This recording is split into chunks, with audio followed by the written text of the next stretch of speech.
नाज़रीन, सिंधड़ी में बैतुल सलाम वेलफेयर ट्रस्ट जे तरफां सिंधड़ी ऐं भरपासे जे मिस्कीन माण्हुनि जी मदद लाइ 1000 कंबल ऐं गरम कपड़ा विरहाया विया आहिनि। वधीक तफ़सील ॾिसूं था हिन रिपोर्ट में। ट्रस्ट जे तरफां सियारे जी मौसम जो पैकेज सिंधड़ी ऐं भरपासे जे अवाम जे लाइ अॻियां हिन वक़्तु मिस्कीन माण्हुनि जी मदद में ऐं हिकु क़दम अॻिते उन हवाले सां हलंदासीं। हिते जे उस्तादनि ऐं इंतज़ाम तरफ़ सां हुनजो छा चवणु आहे।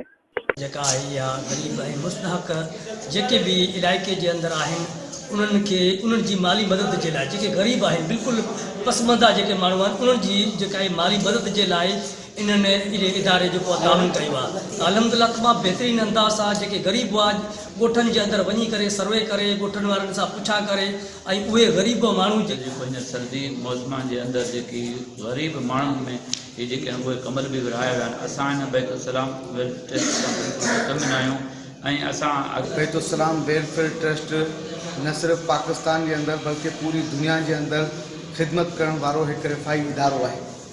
अल्हम्दुलिल्लाह असां जॾहिं इदारे जो वजूद रखियो